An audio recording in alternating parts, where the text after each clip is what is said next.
Welcome to Peninsula Seniors Out and About. Today we're at the Proud Bird restaurant near Los Angeles International Airport for the Veterans Day Memorial Ceremony in honor of all the women Air Force service pilots, and especially to honor the memory of Gertrude Tompkins Silver. I'm here with Betty J. Williams, one of the WASPs in World War II. What was it like to fly the planes in World War II, Betty? Fabulous, fabulous, fabulous, fabulous. You know, I have to tell you a cute little story. After I won my wings, you have no idea where you were going to be sent, you know, and they told me to Randolph Field. Well, I don't know anything about Randolph Field, you know, but was I ever lucky. It's the most beautiful field, I think, in the United States. We started with the commanding general, and he said, well, there's one other gal and myself. He said, well, there's no room for you here. No room for you here. So, well, where are we going to stay? He said, well, I don't know. So that was our dilemma. I mean, we started at 8 o'clock in the morning with the commanding general of the whole base, and by 3 or 4, we were down to a captain, and that's when we found out what we were going to be doing. We were going to be test pilots, and I thought that's wonderful. We could, you know, more learning. I was always wanting to learn. But the problem was that we had no place to stay. And we grabbed a newspaper and we read there was a room for rent over the railroad tracks as you go out of the field. And it was a screened-in porch. And that was where we were staying. It was ridiculous. We didn't have a car, and we had to walk in. And I finally one morning at 3 o'clock, I said, we deserve better than this. This is ridiculous. I said, we're getting something better than this. So we found an ad in the newspaper, and we were staying in a lovely place up in Breckenridge Park. And that was paradise. I mean, there was a beautiful room that had 12 windows that looked out on a garden.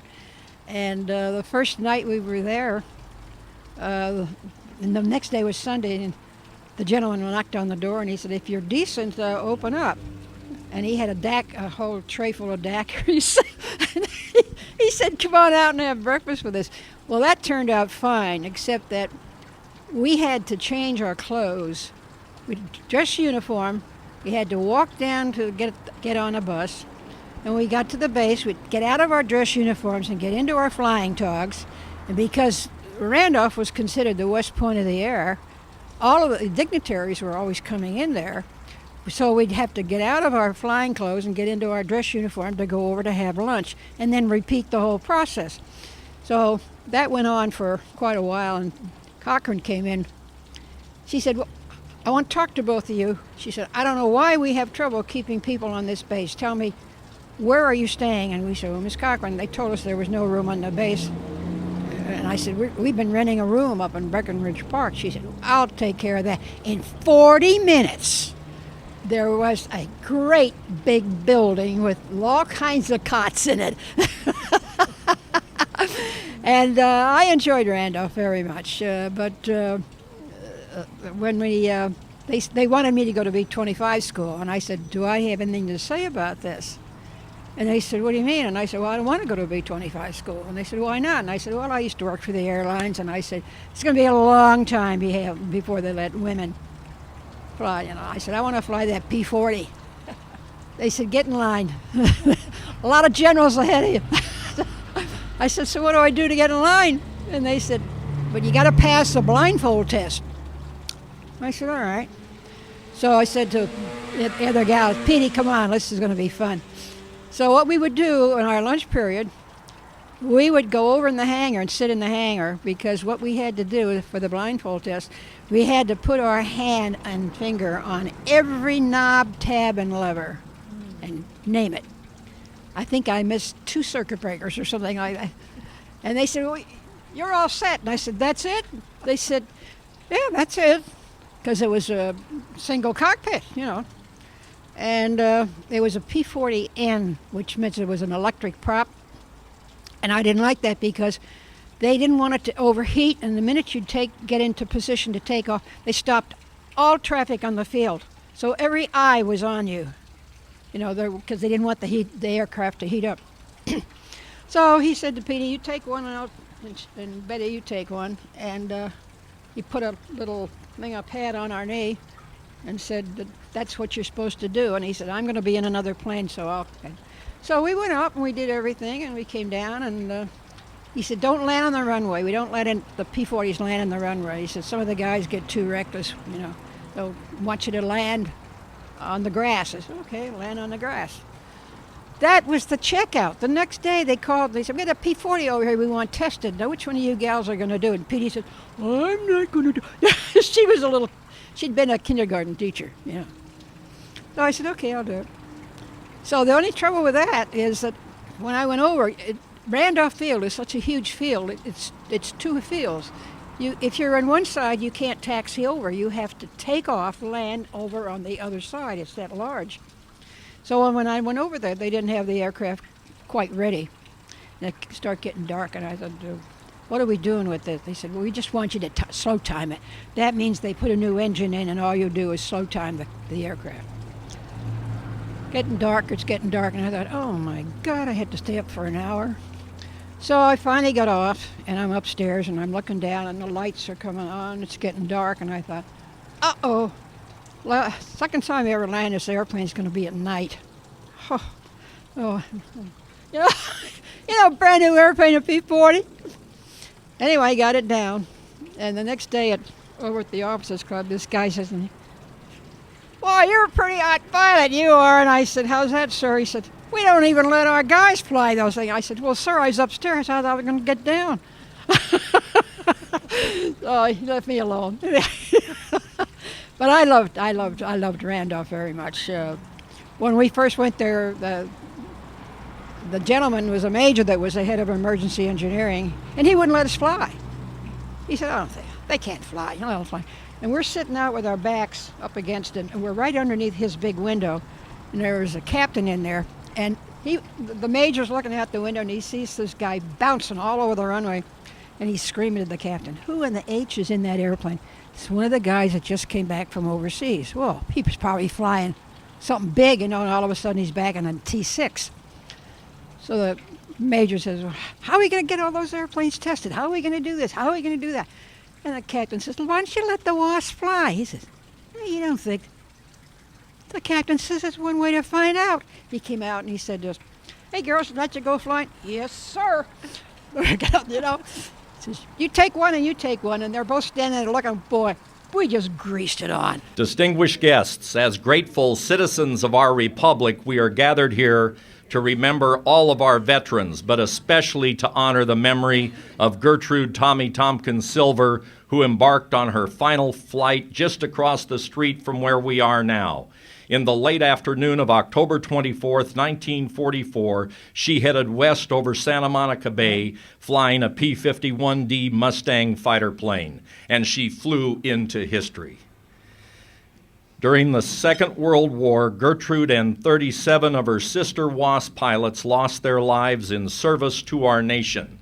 Today's program serves to remind us that the Women's Air Force service pilots have earned our deep respect and admiration, and their unfailing devotion, courage, and sacrifice during one of the most difficult times in America's modern history. I now ask you to please stand as the presentation of the colors is made by the Loyola Marymount University Air Force ROTC. I would be remiss if I did not bring to your attention that one prominent member of our ceremony could not attend today. He is United States Army Captain Jeffrey W. Clemens on active duty in Afghanistan. It is Captain Clemens who envisioned this mission to honor each of the 38 WASP lost in service during World War II. At this time, Captain Clemens' friend, Rebecca Ravenshaw, will sing America the Beautiful and speak on behalf of her dear friend. Oh, beautiful for spacious skies. Folks, I'm very proud to be here today from Bedford, Virginia, and I have known Reverend Clemens for Captain Chaplain Jeffrey Clemens, that you all know him, that has helped to have this vision today to remember these wonderful female pilots, Gertrude, but all the others that are so, we honor all of you today. Jeffrey Clemens, and he's like a younger brother to me. He is currently serving in the Army in Afghanistan as a chaplain there. So he wanted me to come and greet you today and just bring new awareness for those that are missing in action. He and I have done many military programs together across the United States. And Jeffrey and I also were very honored to work together in Bedford, Virginia at the D-Day Memorial to be part of a memorial celebration there for our veterans. He loves all the things about flight and aviation, and he would just want me to extend just every good wish for all of you, all of your families today that are here, and hope that the energy created today, all of you can take with you and create more of a groundswell of awareness. That would be the best gift that Chaplain Clemens, just to know that everybody was here meeting and creating awareness, and our thanks and gratitude for all these fine veterans, for our country and our nation. We love you, we honor you, and it's our pleasure to be here today. God bless you. Thank you, Rebecca. It's a big honor for me now to introduce WASP Lieutenant Colonel, U.S. Air Force Reserve, retired Betty Jane Williams. In behalf of the WASP, I want to say that we are extremely grateful to the captain. Jeff, wherever you are, bless your heart, he's over in Afghanistan. To think that he was so caring about us and wanted us to particularly pay attention to our great Gertrude. I think she gave her life for this country at a critical time of need. And we have the opportunity today to think about Gertrude in particular. Not just the other 37, but Gertrude in particular, because for so long we've wondered. You know, I'll say just a little bit about Gertrude. She was born and raised in New Jersey. And it's kind of interesting to find out what people are interested in before they got involved with the WASP. But she was very intense on gardening and horticulture. And that I was happy to hear that she raised goats for milk. Now, I don't know how many other WASPs did that. I don't think very many. But, you know, this is typical of what the WASP, we came from all walks of life. We were housewives. We were secretaries. We were dancers. We were not movies. We were models. We were airline hostesses. It was amazing. But when the war started, when the Japs bombed Pearl Harbor, this country, you know, was not in very good defense shape. And when the aircraft factories started building up, fortunately the war was not being conducted here. It was in combat zones in other parts of the world. But the big problem to our military leaders was, how were they going to get all those aircraft over to the using squadrons and to points of debarkation to be shipped over to those combat zones? And they really didn't know how to do that until they finally remembered that a very dynamic woman by the name of Jacqueline Cochran, she in 1939 suggested to then President Roosevelt that women could indeed perform missions within the continental United States. But he didn't think it was a very good idea. But you remember Eleanor? She had a column, you know, called My Day. Well, she thought it was a great idea. And that was Eleanor. She was a leader. Well, when Jackie Cochran realized the Russians were using women pilots, and so were the British. And she was fortunate enough to think, well, best I go over there to Great Britain and find out how they're doing this. So she was given a special assignment, and she took about 28 gals with her. When I say this is interesting, in 1942 there were 300 licensed women pilots in this country, but there were only about 100 of them that had either a commercial license or had a lot of experience that would be capable where they could handle the higher horsepower aircraft. So Sir Jackie knew that if her program was ever put into effect, she wanted to have those women trained so they could fly military aircraft. And her training program was identical to the men. The difference being, you see, when the Army Air Force decided a particular candidate was going to, a recruit was going to be a pilot, they had to train them from day one. All of us were already pilots. All we had to do was learn the military strategy and the military operations. Just to tell you briefly, there were about 1,100 of us, 1,074, and then there were 28 that Nancy Love had, so that was the round number.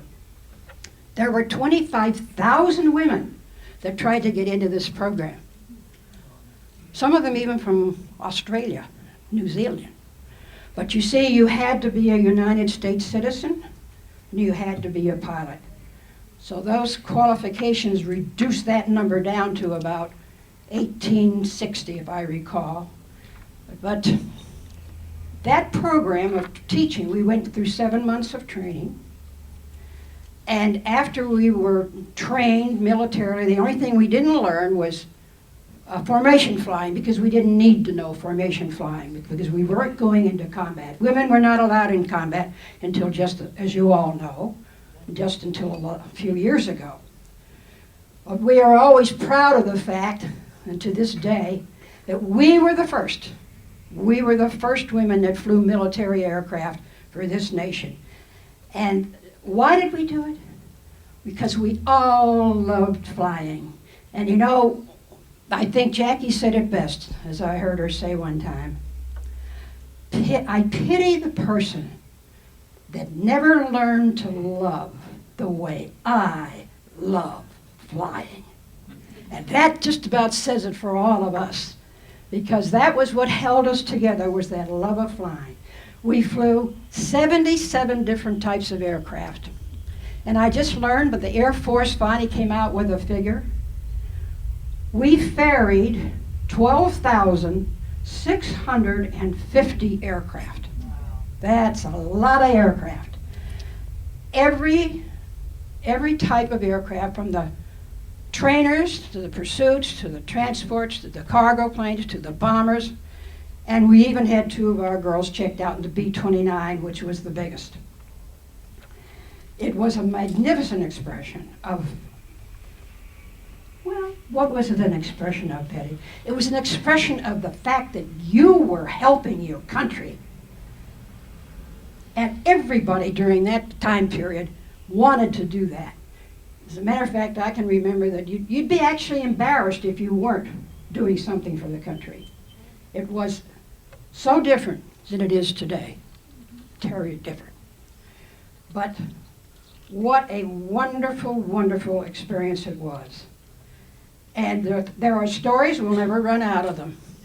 I think the most interesting parts of our national conferences, everybody wants us to tell them stories, because we have a lot of them. Now, I would like to say one thing that I'd like to share with you. This is a poem that was written by Elizabeth McKeithen McGidd. She and one of her classmates had a bond that if anything should happen to any one of them, the other one would accompany the body home. Never thinking that it would happen, but it did. And as Elizabeth was sitting there thinking about her classmate, she penned what I'm about to share with you. She called her poem Celestial Flight. She is not dead, but only flying higher, higher than she's flown before. And earthly limitations will hinder her no more. There's no service ceiling or any fuel range, and there's no anoxia or need for engine change. Thank God that now her flight can be to heights her eyes have scanned, where she can race with comets and buzz the rainbow's span. For she is universal, like courage, love, and hope, and all free, sweet emotions of vast and godly scope. And understand a pilot's fate is not the thing she fears, but rather sadness left behind, your heartbreak and your tears. So all you loved ones, dry your eyes. Yes, it is wrong that you should grieve, for she would love your courage more, and she would want you to believe she is not dead.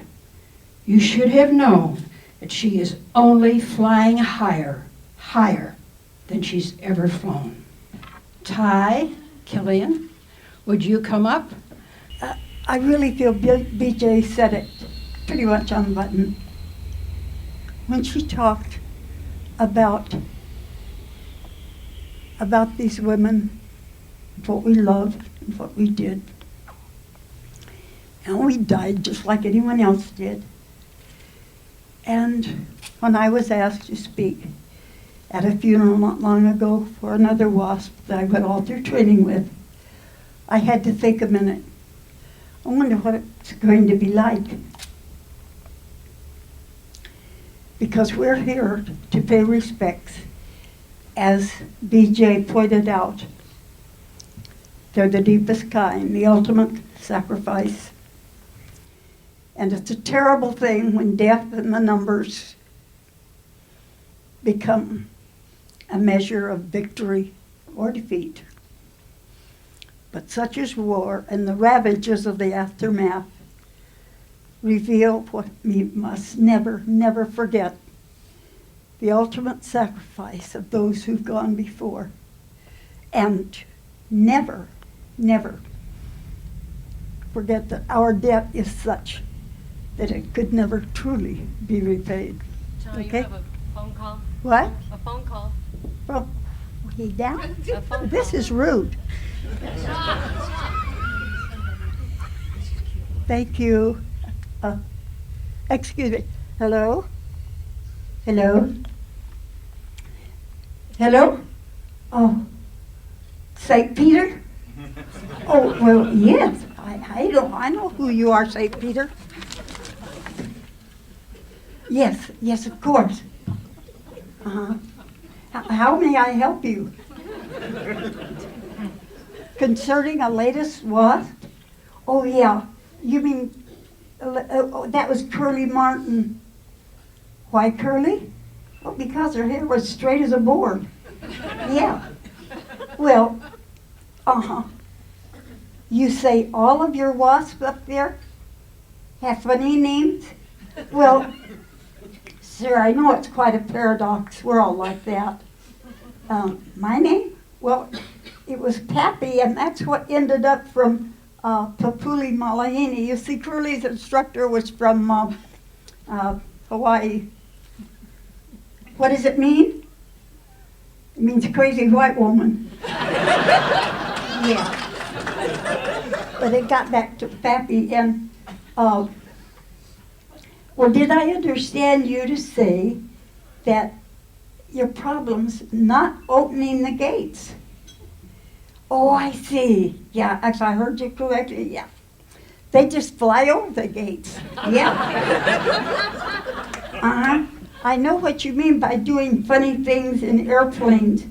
You say, Peter, please don't take it wrong when I say that, well, we call those funny things whipperdills, and it sort of puts a happier than usual slant on our flights, you know, like when you're feeling real good about something. Yes, sir. It started with 38 of them arriving during World War II. Yes. Say, Peter, I understand. I can explain, please. Don't be upset by these maneuvers, you see. It's kind of like deductive reasoning. Yeah. What they're telling you is this.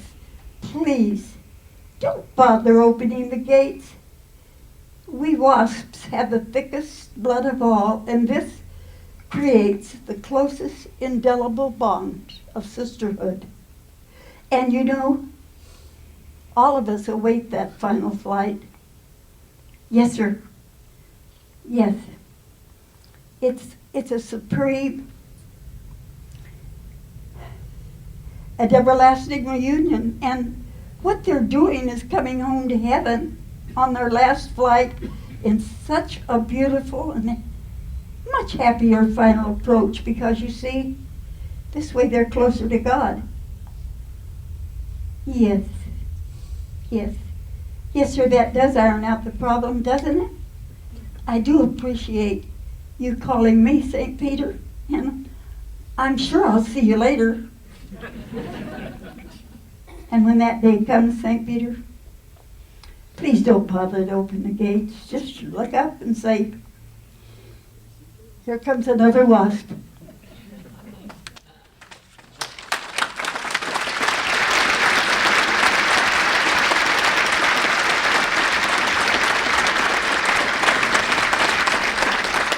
Ladies and gentlemen, forgive me if I take one more moment.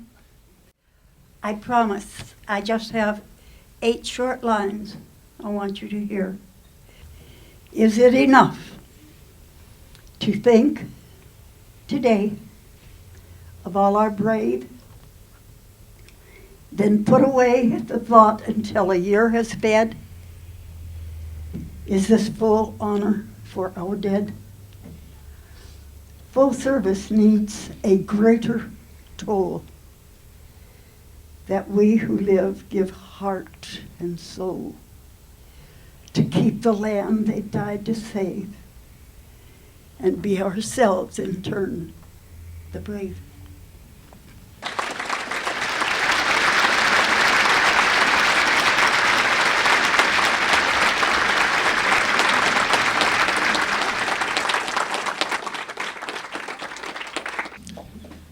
Thank you very much, BJ, and thank you very much, Ty.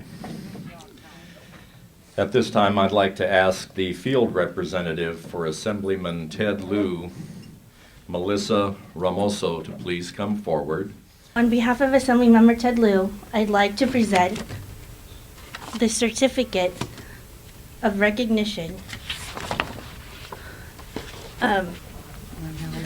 to Laura for Gertrude V. Tompkins Silver in memory and recognition for outstanding service to the United States of America, and for her exemplary commitment to the women's Air Force service pilots.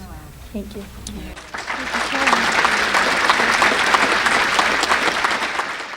Thanks to all of you who made this event possible. It is incredible. We are so pleased to be here. In particular, my family owes a huge debt of gratitude to Chaplain Jeffrey Clemens, whose inspiration, contacts, vision, and persistence culminated in this Veterans Day celebration. Our ongoing and heartfelt thanks, too, to Pat Macha, Chaplain Clemens' wingman. We thank Pat for his commitment, his time, and his dedication that are evident in all that is part of today's event. And thanks to all of you for attending this memorial service and dedication for Gertrude Tompkins Silver. Today, we also acknowledge the dedication and the commitment of all WASPs, some of whom are with us today, as you've seen, and those that couldn't be here, the 38, including Gertrude, who died while serving their country. The WASPs are the unsung heroines of World War II. They played a vital role in ferrying planes stateside during World War II. Their courage and skills allowed male pilots to concentrate their efforts on winning the war overseas. It's a privilege for me to represent the family of Gertrude Tompkins Silver today. Gertrude's older sister is Elizabeth Tompkins Whittall and my grandmother. She is 99 years old and she could not be here today, but she did ask me to convey her gratitude and deep appreciation for this tribute to her sister Gertrude. I asked my grandmother what she would like said on her behalf about Gertrude. This is what she wrote.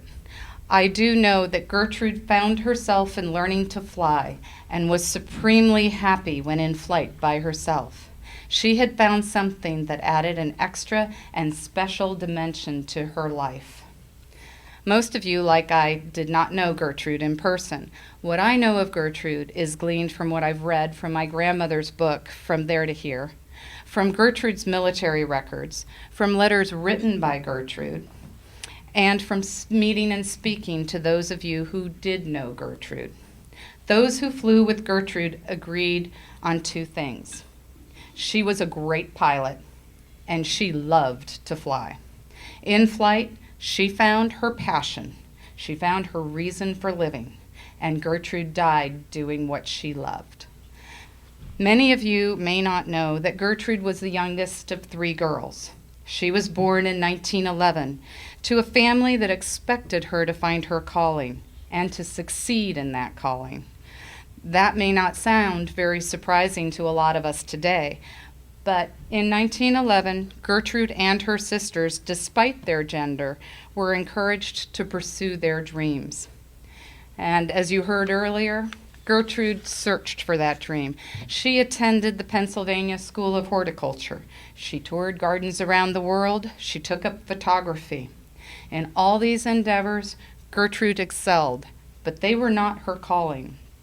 Gertrude also stuttered, just like her father. As a youth, she tried speaking with pebbles in her mouth. Even psychotherapy did not help her overcome this disability. Nothing did, except flying. Everybody that knew Gertrude from her days as a WASP was surprised to hear that she'd ever stuttered. And several, and you can imagine having heard the WASP today, several were adamant that she had never, ever stuttered. She did. Gertrude was shy, in part because of her stuttering, and according to my grandmother, she did not have very many beaux. However, in her late 20s, early 30s, she did fall in love with a young American pilot who was also a flight instructor. We believe he introduced Gertrude to flying. While engaged to be married, Gertrude's fiancé left for Great Britain to fly with the Royal Air Force, and he was killed in action. Gertrude trained as a pilot at Roosevelt Field and then went to Sweetwater, Texas to join Jackie Cochran's group of WASPs. Gertrude was one of the older WASPs. She was 32 years old when she died. She excelled in both flight and the academic courses, and when she graduated, she was sent to Brownsville, Texas to pursuit school. There, she became friends with Duncan Miller, who's also here today celebrating with us. Gertrude ferried planes from the West Coast to the East Coast. She flew the North American P-51D Mustang, the premier fighter plane in the U.S. military at the time. On October 26, 1944, Gertrude took off from Mines Field late in the afternoon due to earlier canopy problems. 5 days later, when Gertrude did not arrive in Newark, New Jersey, the search for her and the P-51D began. That search continues today. The current chapter of my family's search effort for Gertrude began with a visit on June 7, 1997, by my husband, Ken Whittall-Scherfee, to the Castle Air Museum in Merced, California. In the gift shop, he found a book by renowned aviation archaeologist G. Pat Macha, who's our MC today. That book, which has been reprinted many times, is entitled Aircraft Wrecks in the Mountains and Deserts of California. The book contained an unidentified crash site that we thought could be Gertrude's. So over 11 years ago, we called Pat, introduced ourselves, and explained the reason for our call. Pat said, "I know all about Gertrude Tompkins Silver. I wondered when her family would contact me." He knew the crash site that we thought was hers, but told us that he'd examined it and it was not the correct spot. At the time, we believed she had crashed in the mountains. He also told us that he did not think she had crashed in the mountains, but rather that she had crashed just after takeoff and was in the Pacific Ocean west of the North American factory runway. That runway is now part of Los Angeles International Airport. Pat's theory seemed even more plausible when I read the records of the search effort by the U.S. military. Included in those records was a comment that a North American representative standing at the end of the runway saw 3 planes take off, but only 2 circled back. There was low overcast over the area at the time. Pat has led numerous water-based search efforts, some to map the ocean floor to identify possible crash sites, others to explore identified sites more closely. He has enlisted the help of many volunteers, and it is through his website and his own efforts that the search for Gertrude continues. He's also been instrumental in responding to people interested in publishing Gertrude's story. We have all participated in numerous interviews, including the History Channel's video On Broken Wings, which will be shown at the end of this program for any of you who may not have seen it or may be interested in seeing it again. All of this aids in the search efforts for Gertrude, as well as the search efforts for other missing pilots, both civilian and military. The delay in the search in 1944 worked against the military. However, with the technological advances today, we are confident that one day soon, Gertrude and her Mustang will be located. My great-aunt's life story, her commitment to the war effort, and her decision to join the WASPs has given me a special appreciation of her and has provided me with a more personal glimpse into history and its impact on people and families. Gertrude's calling was the calling of so many women who joined the WASPs. Unknowingly, these women paved the way for women to fly in the U.S. military today. Gertrude was fortunate. Her family supported her, understood her desire to fly, and her need to contribute to the war effort. They stood behind her every step of the way. Some of the WASPs didn't have that same support from their families and joined in direct opposition to the wishes of their families. Today, it is important for us to thank these military pioneers and to remember the 38 special women who died doing what they loved in service to their country. In closing, I would like to thank all of the volunteers who have given so much time and effort in our search for Gertrude. In particular, we would like to recognize Jim Blunt, David Van Norman, John Croker, John Jolly, Gary Fabian, Eric Rosado and his crew, and Eric is here with his family, and Ray Arnst. Thank you for joining me and my family in the memorial service for Gertrude Tompkins Silver today.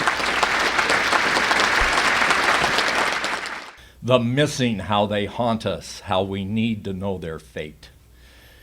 Right now, more than 74,000 United States military personnel remain unaccounted for from the Second World War alone.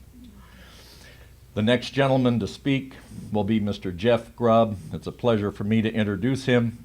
He knows firsthand what it means to have a next of kin missing in action. On January 26, 1966, my father's unarmed reconnaissance plane, an RF-101 Voodoo, was shot down over North Vietnam. Rescue efforts were unsuccessful. We, the family, waited in anguish for any news. He was declared missing in action. The terrible waiting intensified. For almost 2 weeks, we were in a dark limbo. Then his photo was in the news. My father had been captured. Our family's life in limbo didn't end, though. It just changed. The North Vietnamese didn't abide by the Geneva Convention. They didn't allow letters in or out. They didn't allow the Red Cross in to visit their prisons. They used the prisoners and, by extension, their families as a political propaganda tool. And they used photos of my father to claim they treated prisoners humanely.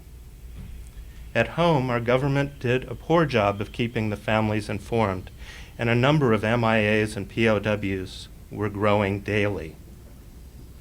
My mother was unable to sit and wait. She contacted and met with other POW and MIA wives and their family members. Together they demanded briefings from our government, and they sought ways to pressure the North Vietnamese. They found strength in their common cause of rising above grief to help call attention to the plight of POWs and the missing. Together they founded the National League of Families of Prisoners of War and Missing in Action. Years passed. The war in Vietnam escalated. There was no news of my father, other than the occasional photo being released.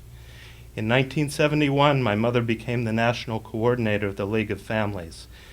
She met with the chairman of the Joint Chiefs of Staff. She met with Henry Kissinger and with the President of the United States, Richard Nixon. She worked together with international law experts to present a petition to the United Nations demanding humane treatment for POWs and a swift accounting for our missing. While she was the national coordinator, she worked with a graphic artist named Newt Hazley to create a banner, a flag, to remind the nation and the world of the plight of the POWs and the MIAs. That flag was adopted by the National League of Families, and it now flies next to Old Glory at the White House and at the Capitol building of the United States of America, and at veterans halls throughout the country. "You are not forgotten" are the words that appear at the bottom of the flag. On this Veterans Day, we honor those that paid the ultimate price to protect our freedoms. We all honor all of those who serve their country with courage and determination. And at this time, we should also take a minute to acknowledge the families who supported those veterans and who often suffer greatly themselves. Today, I especially honor the families of those still missing and hope that their quest for an accounting and closure comes soon. I salute all of those who, after years and decades, still work for an accounting for the missing from all wars. Gary Macha, thank you. To Gertrude's family, waiting for 64 years, I salute you. Today we pay our respect to those women of the WASPs who served the United States in our hour of need. From the vantage point of 2008, it seems like the service took place a long time ago, but today we're taking the time to remember them, and we bring their valiant work to life. We honor the service of Gertrude V. Tompkins Silver and the 37 other Women's Air Force service pilots who gave their lives during World War II. Together, all of us remember you and say to you, you are not forgotten.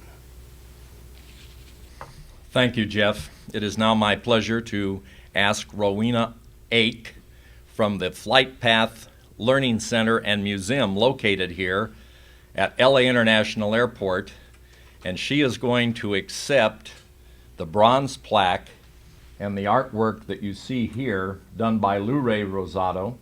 I was very fortunate to have some of my former students at Hawthorne High School engaged in both the dive team search efforts, former Marine Eric Rosado, his brother Lure in the artwork. Great family, great guys. Rowena, please step forward. This plaque weighs about 40 pounds, so we're not going to ask you to carry it off the table now. But I promise to give you a hand on the way out later, okay? Thank you, Pat. All veterans, men and women, past and present, are so very close to our hearts at Flight Path. Many of you have seen the programs and exhibits at our Learning Center, saluting those who have served. It is a special privilege for me to be invited here on Veterans Day for this moving tribute to Gertrude Silver. It is even a greater privilege for Flight Path to have been chosen to display this beautiful memorial plaque honoring Gertrude Silver's contributions and sacrifice for our country. We are planning a very special place for this plaque at Flight Path. It will be seen by all those who remember World War II, reminding them of the heroic deeds of veterans like Gertrude Silver. It also will be viewed by many students who tour our facility each week. This plaque will help these youngsters appreciate the inspiring legacy of Miss Silver and so many aviators and other veterans from Southern California. On behalf of all of us, Flight Path, many of our board are sitting right here, thank you for this great privilege. I want to thank everyone for attending today. I want to thank not only the Flight Path Museum and Learning Center, but also the Western Museum of Flight in Torrance. They helped out big time on this project. I also want to thank the family for being here. And we're not finished. We're going to keep going. We need the sub-bottom profiling technology and magnetic anomaly detection equipment, and we're going to get that airplane. It's in that bay, and we have a good idea where it's at because the eyewitness to that accident, Frank Jacobs, is here at 11 years old on that pier fishing at about 4 o'clock in the afternoon with 2 other men, saw a P-51 rise up in the haze and murk, slide off on its left wing, and enter the water like a knife. He said to the 2 men next to him, "Shouldn't we do something about this?" And they said, "Kids, shut up, go home. They already know about it at the field." So we told the guy at the bait shack and got the same thing essentially, went home and told his parents, and they looked at the newspaper for several weeks thereafter, but no articles appeared. That wasn't uncommon during the Second World War. Not every accident or incident was recorded in the press. And thanks to the South Bay Daily Breeze, who ran an article a few years ago, Frank, who is a retired engineer from Northrop Grumman Aircraft, a PhD from USC, gave me a call and said, "You know, Pat, I may be the last man to have seen her alive." I remember that day in October very well. So we have our work cut out. The problem is she's inshore in shallow water, and she's in the muck and in that heavy sandy bottom. And conventional technology isn't going to cut it. But where there's a will, there's a way. And if a book does come out or another documentary film, every time we have exposure, we have people who want to step forward. And we are glad for that. Captain Jeff Clemens asked me to include these words in today's ceremonies. Far too many veterans never hear our expressions of gratitude for their sacrifice and service. As we know, it costs nothing to remember, but everything if we forget. God bless America, land that I love. Stand beside her and guide her through the night with the light from above.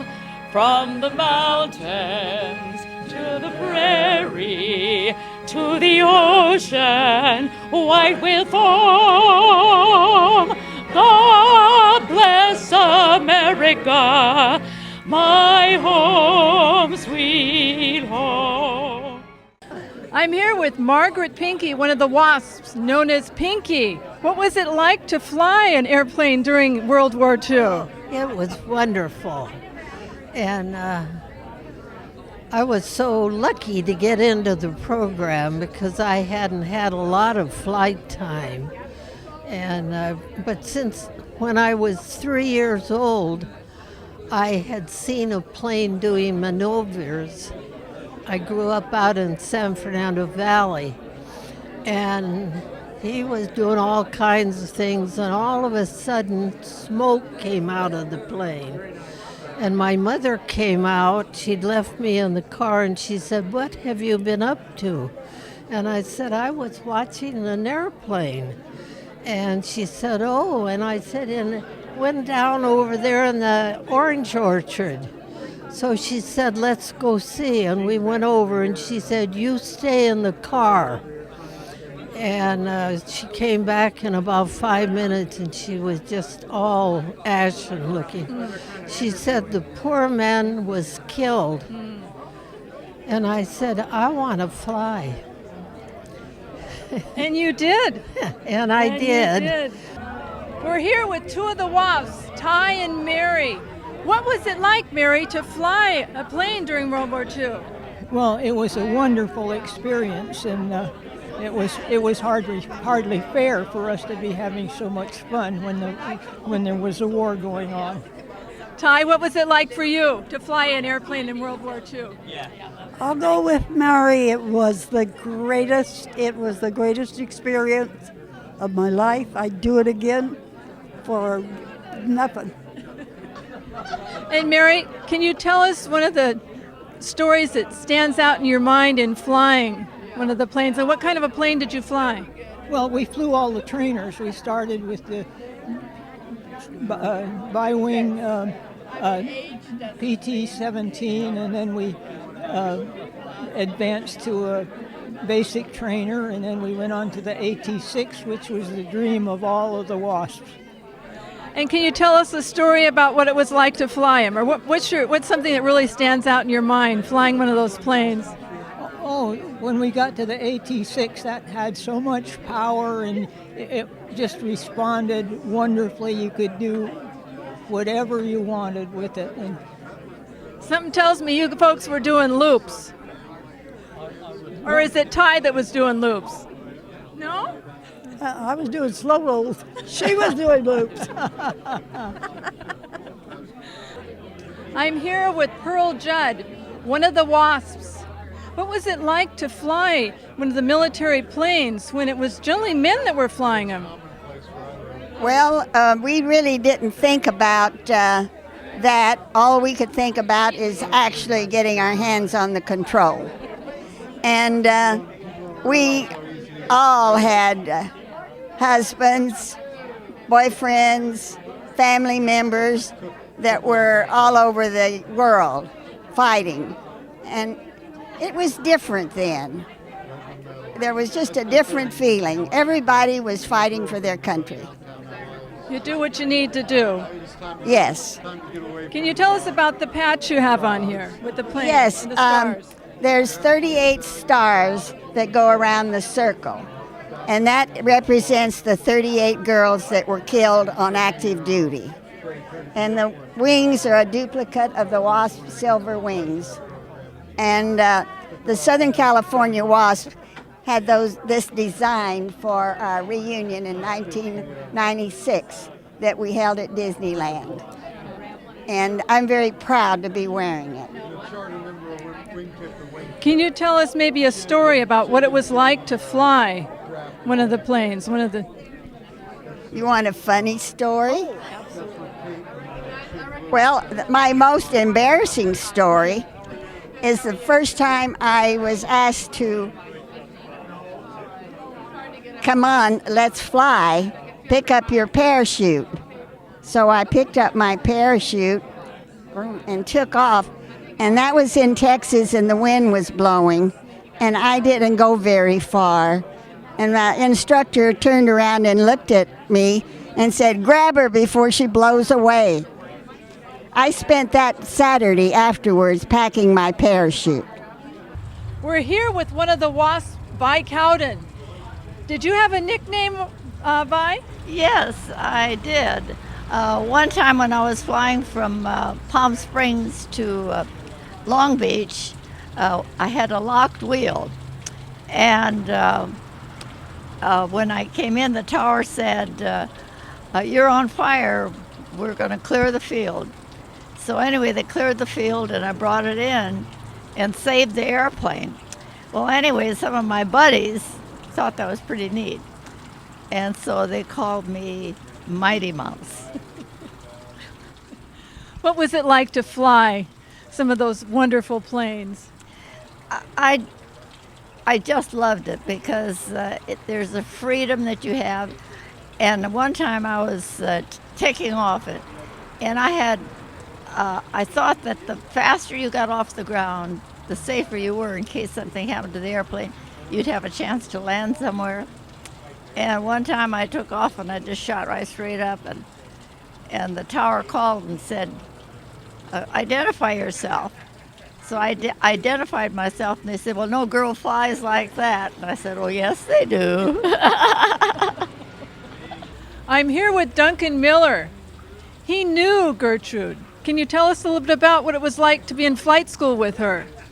She was a charming lady. We were both at the flight school to train us in a cross-section of fighters so that we could ferry them, all of them, after we completed. We'd ferry them wherever they were going to their destination from the factory where they were built. As a pilot, what was she like? Well, she was more business than what I wanted to be, and of course, each day or so forth, we were flying a different airplane, so we had plenty of legitimate stuff to talk about. And we were standing almost where we are now. The North American factory where they built P-51s was just, I could probably throw a rock over there. And that's where we were. And we picked up the, after we graduated, we picked the fighters up right here. Well, what was it like today to see your sister WASPs? Well, we have a terrific bond. We stay together. I'm a past national president, and I've been very active. I was the fourth WASP to put this whole organization together, and we've been very active for over 60 years. We're winding up our organization now because we're all in our 80s and 90s.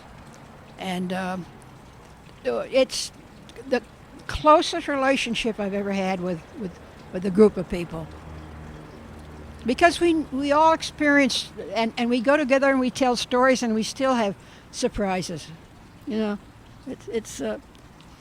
it was tremendous. I don't think any gal who'd been a WASP can say it didn't change her life, because it did.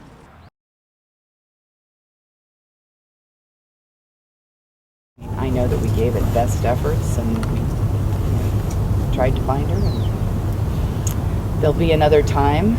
And technology just improves everybody's chances. 20 years ago, we didn't have what we have today. So 20 years from now, or 10 years from now, or even 5 years from now, there'll be technology that we didn't even dream about that might make these earlier search efforts kind of look like a treasure hunt with an old-fashioned treasure map. Thank you for joining Peninsula Seniors Out and About. I'm Betty Wheaton. I'll see you next time.